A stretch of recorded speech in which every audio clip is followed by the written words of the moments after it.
पता नहीं लंबाई बढ़ाने के लिए वह कौन सा परफ्यूम इस्तेमाल करता था। उम्र तो उसकी मात्र 20 साल थी, लेकिन वह नल के हैंडल को इस कदर हच-हच कर चलाता था कि पानी प्रेशर के साथ में निकलते थे, जिससे मैं पूरी तरह से। हेलो दोस्तों, आज की कहानी बहुत ही मस्त है। आप हमारा साथ दीजिए, वीडियो पर एक लाइक करके चैनल को सब्सक्राइब कर लीजिए। चलिए कहानी स्टार्ट करते हैं। मेरा मेरा नाम काजल है और मैं एक शादीशुदा हूँ। मेरे 3 बच्चे भी हैं, जिसमें 2 बेटा है और 1 बेटी है। लेकिन मैंने तीनों बच्चों को अपने पति के बहन के घर पर छोड़ दिया है। वह वहीं पर पढ़ाई कर रहे हैं। अब घर पर मैं और मेरे पति रहते हैं। मेरे पति एक प्राइवेट कंपनी में काम करते थे, जहां उन्हें केवल 6,000 वेतन मिलता था। इतनी कम आमदनी में घर का खर्च चलाना मुश्किल था, इसलिए मैंने घर पर ही कोचिंग शुरू की। मेरे पास 12वीं तक के लड़के लड़कियां पढ़ने आते थे। कोचिंग से मुझे हर महीने 8,000 की आमदनी होती थी, लेकिन वह भी घर के खर्चों में ही खत्म हो जाती थी। इतने पैसों में भी घर का खर्च सही तरीके से नहीं चल पाता था। एक दिन संयोग से मेरी कोचिंग पर एक 50 वर्षीय व्यक्ति अपने 16 साल के भांजे को लेकर आया।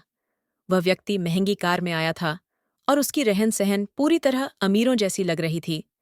उसकी यह शान और शौकत देखकर मेरी आंखों में चमक आ गई। मैंने उससे उसका परिचय पूछा तो उसने कहा, मेरा नाम भजनलाल है और मैं अपने भांजे का दाखिला को के लिए कराने आया हूँ। उस आदमी ने आंखों में आंसू भरते हुए आगे कहा कि मेरे भांजे के माँ बाप बचपन में ही एक एक्सीडेंट में चल बसे थे, इसलिए मैं खुद ही इसका देखभाल करता हूँ। अब मेरे मन में यह सवाल उठने लगा था कि इतना संपन्न व्यक्ति होने के बावजूद वह अपने भांजे को किसी बड़े शिक्षक के पास ना ले जाकर मेरी कोचिंग में क्यों लाया। खैर, मैंने सीधा वही सवाल उनसे पूछ लिया। इस पर वो बोले, मैडम, अगर आप मेरे भांजे को 16 साल का समझ रही हैं, तो साफ कर दूं कि वह 16 का नहीं, बल्कि 20 साल का है।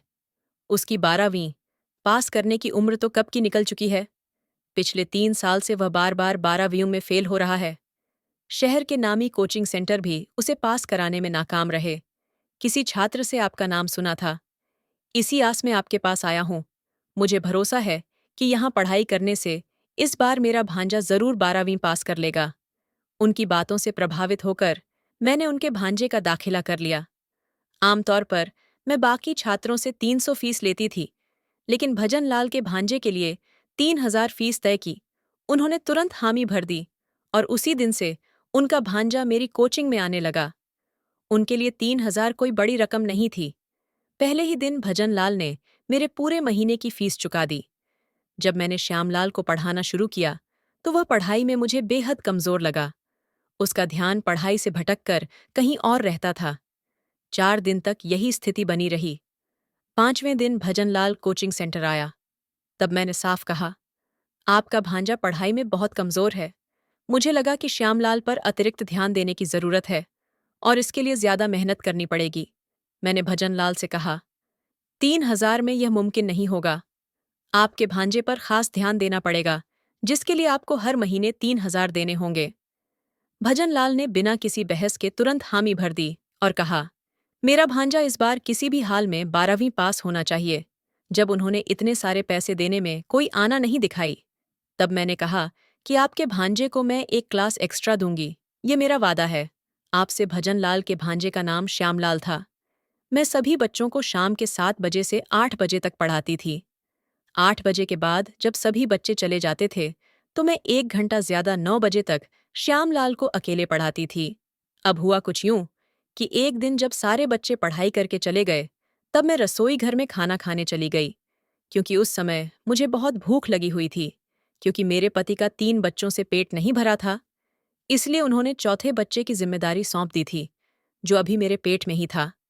जब मैं जल्दी से बाहर आई, तो मैंने देखा कि श्यामलाल अपने बैग से लैपटॉप निकालकर गेम खेल रहा था। जैसे ही मैंने गुस्से में उसके हाथ से लैपटॉप ले लिया। उसके पास जो लैपटॉप था, वह सस्ता वाला नहीं था, बल्कि बहुत महंगा था।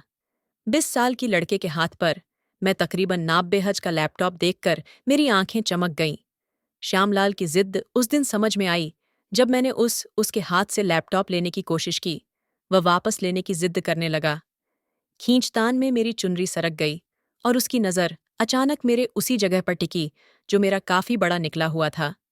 क्योंकि मैंने आपको पहले अभी बताया कि मैं पेट से थी। मैंने तुरंत चुनरी ठीक किया और उसे लैपटॉप लौटा दिया। अब तक मैं उसे बच्चा समझती थी, लेकिन उस दिन उसका बर्ताव अलग लगा। मैंने कहा, ट्यूशन खत्म हो गई, अब घर जाओ। मगर वह पास आकर बोला, टीचर मुझसे गलती हो गई। मेरा हाथ थाम लिया। उसका स्पर्श किसी बड़े व्यक्ति जैसा लगा। तभी मेरे पति मोहित घर आ गए। उन्हें देखकर श्यामलाल ने हाथ हटा लिया। मेरे पति ने ध्यान नहीं दिया, क्योंकि वह श्यामलाल को छोटा लड़का मानते थे।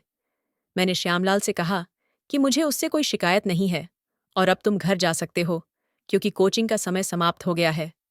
ये सुनकर वह घर की ओर चल पड़ा और मैं अपने कमरे में चली गई। वहां मैंने अपने पति मोहित से पूछा, क्या बात है? तुम्हारा चेहरा इतना मुरझाया हुआ क्यों लग रहा है? वो बोला, इस महीने उसकी तनख्वाह कम आई है। ये सुनते ही मैंने अलमारी से 2,000 निकालकर उसे दिए और कहा कि मैं अपने कोचिंग क्लास से अच्छी आमदनी कर रही हूं। मोहित ने मुझे कसकर अपने बाहों में लिया। उसके बाद उसने मेरे बालों को सहला। फिर उसने अपने नल के हैंडल से हच हच करके नल से पानी निकाल दिया। फिर आराम से बैठकर पीने लगा। उस समय मुझे यह सब देखकर बड़ा अच्छा लग रहा था। अब ऐसा भी नहीं है कि मैंने उसका साथ नहीं दिया। जब वह बोरिंग कर रहा था, तब मैंने भी अच्छे से उसका साथ निभाया। अब वह शांत होकर बिस्तर पर पैर फैलाकर लेट गया था। जब मैं पीछे मुड़कर दरवाजे को बंद करने गई, तब मुझे श्यामलाल दिखा। वह हमारे कमरे में झांक रहा था। अब अगर मैं सच बताऊं, तो मुझे यह नहीं मालूम कि हम और हमारे पति ने अब तक जो कमरे में किया था, उसको इसने सब देख लिया था या नहीं, यह तो मुझे पता नहीं। लेकिन मैंने श्यामलाल से कहा, तुम यहाँ क्या कर रहे हो? श्यामलाल हिचकिचा हुए बोला, मैडम, बायोलॉजी का एक सवाल समझ नहीं आ रहा था, इसलिए रुक गया था। तभी मोहित फ्रेश होने के लिए बाथरूम च गया। मैं श्यामलाल को लेकर हॉल में आ गई। घर में पढ़ाना मुश्किल होता है, क्योंकि बच्चों की नज़रें कब क्या देख लें, कहाँ नहीं जा सकता। हॉल में पहुंचते ही श्यामलाल ने कहा, बायोलॉजी मैं कल समझ लूंगा, और वह घर चला गया। अगले दिन वह एक्स्ट्रा क्लास के लिए 8 से 9 बजे तक रुका। उसे कुछ अभ्यास कराया और मैं अपने कमरे में आ गई। शाम को मैंने तय किया था कि अपने लिए एक जोड़ी झुमके खरीदूंगा। किए थे और 3,000 मोहित को दिए थे। बाकी के 14,000 होने चाहिए थे, लेकिन 5,000 गायब थे। ये देखकर मैं घबरा गई और मेरी आंखों में आंसू आ गए। तभी श्यामलाल अचानक वहां आ गया। उसने मेरे आंसू पूछते हुए पूछा, क्या हुआ मैडम? मेरी परेशानी सुनकर उसने अपने बैग से 20,000 निकाले और मेरे हाथ में रख दिए। उसकी यह मदद देखकर मैं भावुक हो गई और उसे गले से लगा लिया। हालांकि मैंने उसे भावनाओं में बहकर गले लगाया था, लेकिन श्यामलाल का पकड़ने का तरीका कुछ अलग था। उसका स्पर्श असामान्य लगा। जहां पर आदमी अपना सब कुछ भूल कर कुछ न कुछ कर ही जाता है, जिससे मुझे एहसास हुआ कि वह अब बच्चा नहीं रहा। मैं तुरंत सतर्क हो गई और उसे खुद से दूर कर दिया। उसकी नज़रों में आए बदलाव ने मुझे चौंका दिया। मैंने पैसे ले लिए और उसे हॉल में जाने को कह दिया। उस दिन के बाद श्यामलाल मुझसे ज्यादा घुलने मिलने लगा। वह हंसी मजाक करते हुए बात करने लगा। समय यूं ही बीतता गया। कुछ दिनों बाद जब मुझे दोबारा पैसों की जरूरत पड़ी, तो श्यामलाल की नजरें फिर से भटक गईं। वह मुझे ऐसी जगह घूर रहा था कि मुझे अपनी ओढ़नी का ख्याल भी नहीं रहा। मेरी नजरें भी उसी पर टिक गईं। ऐसा पुरुष जो स्त्री की परवाह करता है और उसे खुश रखता है, उसके साथ समय बिताने की स्त्री की इच्छा होती है। इधर मैंने अपने पति से दूरी बना ली थी, क्योंकि वह ना तो मेरी जरूरतें पूरी कर पा रहा था और ना ही मेरे साथ समय बिता रहा था। जब मैंने अपनी चुनरी ठीक करनी शुरू की, तो श्यामलाल ने अपना चेकबुक निकालकर मुझे दे दिया। उसका इरादा यही था कि मैं चुनरी ठीक करने में समय न लगाऊं। उसकी नज़रों और मदद से मुझे एहसास हुआ कि वह मेरी सुंदरता से आकर्षित हो गया है।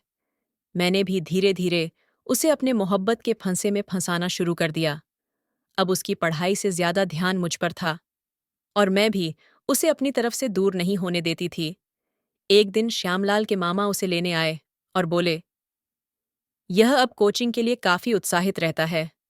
मामा को यह नहीं पता था कि श्यामलाल की दिलचस्पी पढ़ाई से ज्यादा कहीं और थी। एक बार उसने कहा, टीचर, आप साड़ी से ज्यादा छोटे कपड़ों में अच्छी लगेंगी। कुछ दिन बाद वह मुझे शॉपिंग मॉल ले गया और महंगे कपड़े दिलवाए। मैंने कहा, अगर तुम्हारे मामा को पता चला तो क्या होगा? वह बोला। मामा खुद मेरे खर्च के लिए पैसे अकाउंट में डालते हैं, इसलिए कोई फर्क नहीं पड़ेगा, श्यामलाल ने बताया।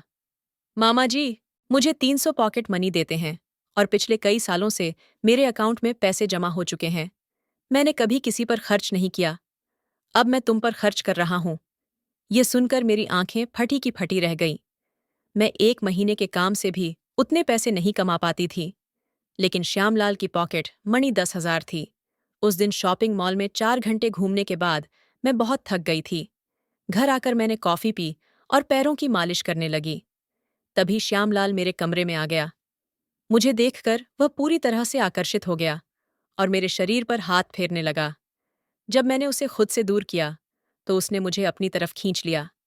श्यामलाल ने कहा, काजल, तुम्हें जो चाहिए मैं दे रहा हूं, तो तुम भी मुझे वही दो जो मैं चाहता हूं। ये सुनकर मैं चौंकी, क्योंकि वह हमेशा मुझे टीचर या मैडम कहता था, लेकिन आज उसने सीधे मेरा नाम लेकर बात की। पिछले कुछ दिनों से वह मुझे अजीब ढंग से छूता और देखता था, लेकिन अब उसने अपनी इच्छा साफ जाहिर कर दी। मैंने श्यामलाल से पूछा, अगर मैं तुम्हें मना कर दूं? तो उसने जवाब दिया, तो फिर मैं तुमसे बहुत दूर चला जाऊंगा। अब मुझे यह समझ में आ गया कि अगर श्यामलाल मुझसे दूर हो गया, तो मेरी आर्थिक मदद और घर दोनों खत्म हो जाएंगे। तब मैं घबराई, क्योंकि पैसों की मुझे सख्त जरूरत थी। मेरे पति की सैलरी में घर के खर्चे पूरे नहीं हो पाते थे और हमारे 16 बेटे की पढ़ाई के लिए हमें पैसे भेजने पड़ते थे। हमारे नंद के घर इन सब को सोचकर मैंने श्यामलाल को इजाजत दे दी और उसे वह सब देने के लिए तैयार हो गई जो वह चाहता था। मुझे लगा श्यामलाल को इन सब का अंदाजा नहीं होगा, लेकिन जब वह मेरे पास आया तो उसने एक अनुभवी व्यक्ति की तरह मुझसे करने लगा। मैं उसे छोटा समझ रही थी, लेकिन दरअसल वह बिल्कुल भी छोटा नहीं था। अब वह हर रोज अतिरिक्त कक्षा के समय मेरे साथ रहने लगा था। इस तरह 1-2 हफ्ते बीत गए। एक दिन मैंने श्यामलाल के पास कुछ ऐसी नल पर लगाने वाले परफ्यूम देखी। जब मैंने उससे पूछा कि यह लंबाई बढ़ाने वाली परफ्यूम कहाँ से लाया, तब उसने हंसते हुए कहा, रुपया फेंको तो सब कुछ मिलता है, जैसे तुम मुझे मिली हो। श्यामलाल की यह बात सुनने में अजीब लगी, लेकिन मुझे पैसों की आवश्यकता थी, इसलिए मैंने उसकी बातों पर ज्यादा ध्यान नहीं दिया। अक्सर वह मेरे साथ समय बिताने से पहले उन परफ्यूम का इस्तेमाल करता था, जिससे मुझे इतनी गर्मी महसूस होती कि पसीना बहने लगता। मैंने कई बार उसे यह परफ्यूम ना लगाने के लिए कहा, लेकिन उसने मेरी बात पर ध्यान नहीं दिया। एक दिन जब उसने बिना किसी परफ्यूम के समय बिताने की कोशिश की, तो उसने खुद को कमजोर महसूस पाया। लगातार परफ्यूम का उपयोग करने के कारण उस दिन श्यामलाल को सिर घूमने जैसा महसूस हो रहा था, लेकिन इसके बावजूद उसने मेरे साथ समय बिताने में कोई हिचकिचाहट नहीं दिखाई। श्यामलाल मेरी हर जरूरत का ध्यान रख रहा था और मैं भी उसे वही दे रही थी जिसकी उसे चाहत थी। इन सब बातों की मेरे पति मोहित को जरा भी भनक नहीं थी। दूसरी तरफ श्यामलाल को यह मालूम था कि मेरा पेट बढ़ा हुआ है, फिर भी उसे किसी बात की कोई फिक्र नहीं थी। वह हर पहलू से निश्चिंत था और अपना समय वह अच्छे से हर एक तरीके से करके मजे लेता था। विश्वास कीजिए दोस्तों, यह सिलसिला कई दिनों तक चलता रहा, लेकिन एक दिन अचानक मेरे मोबाइल की घंटी बजी। कॉल मेरी ननद चमेली का था। जब मैंने फोन उठाया और जो कुछ भी उसने बताया, उसे सुनकर मेरी रूह कांप उठी। उस वक्त मैं श्यामलाल के साथ अपने पलों में खोई हुई थी और श्यामलाल को चक्कर आ रहे थे, जिसके कारण वह बिस्तर पर लेटा हुआ था। जैसे ही मैंने चमेली की बात सुनी, मैंने तुरंत श्यामलाल से दूरी बना ली। चमेली ने गुस्से भरे लहजे में कहा, काजल, अभी के अभी आकर अपने बेटे को यहां से ले जाओ। तुम्हारे बेटे ने एक ऐसा घिनौना काम किया है जिसने मेरी इज्जत को दागदार कर दिया है। रौनक जो मेरा बेटा था, कोचिंग पढ़ने जाता था। वहां उसने अपनी शिक्षिका पर गलत नजर डालनी शुरू कर दी थी। उसकी बुआ इस बात से नाराज होकर उसे हमारे घर छोड़कर चली गई थी। बेटे की इस हरकत के बारे में सुनकर मैं बेहद असमंजस में पड़ गई थी। मुझे समझ नहीं आ रहा था कि उसे किस तरह समझाऊं। मैं खुद एक शिक्षिका होने के बावजूद कुछ पैसों के लिए एक 20 साल के युवक की अनुचित मांगों के आगे झुक गई थी। उस दिन मुझे एहसास हुआ कि अगर मैंने समय रहते श्यामलाल को उसकी गलत हरकतों के लिए सख्ती से मना कर दिया होता और अपने निजी भावनाओं में बहकर उसे करीब आने का मौका न दिया होता, तो आज मेरा बेटा भी ऐसा नहीं करता। यह सोचकर मेरा मन ग्लानि और पछतावे से भर गया। रौनक जो मेरा बेटा था, उसके द्वारा किए गए कार्य मेरी ही गलतियों का नतीजा था। शायद मुझे मेरी भूल का एहसास दिलाने के लिए ही यह सब कुछ हुआ। उस दिन मैंने श्यामलाल द्वारा दिए गए सभी उपहार और पैसे लौटा दिए और उसे हमारी कोचिंग में आने से सख्ती से मना कर दिया। कुछ समय बाद मैंने कोचिंग पढ़ाना भी छोड़ दिया, क्योंकि पिछले महीने में जो कुछ भी हुआ था, वह मेरे लिए गहरे पश्चाताप का कारण बन गया था। मैं इस बारे में अपने पति से कुछ भी कहने की हिम्मत नहीं जुटा पाई और न ही अपने 16 वर्षीय बेटे रौनक से आंखें मिला सके। रौनक ने जो किया वह गलत था, लेकिन मुझे यह समझ नहीं आ रहा था कि मैं उसे किस अधिकार से डांटूर। मैंने तय कर लिया कि अब जो भी हूं उसी में संतोष करूंगी। मुझे समझ आ गया था कि धन ही सब कुछ नहीं होता, उससे कहीं अधिक मूल्यवान होते हैं अच्छे संस्कार। यही सोचकर मैंने ठान लिया कि मैं अपने बेटे रौनक को एक ससंस्कारी इंसान बनाने पर ध्यान दूंगी। तो दोस्तों, कहानी कैसी लगी आपको? आप हमें कमेंट करके ज़रूर बताइए। एक और कहानी जो आपको यहाँ पर दिखाई पड़ रही है, आप उस पर क्लिक करके देख सकते हो। आप हमारी और भी ज़्यादा से ज़्यादा कहानी को सुनने के लिए वीडियो पर एक लाइक करके चैनल को सब्सक्राइब कर लीजिए। Thanks for watching this video.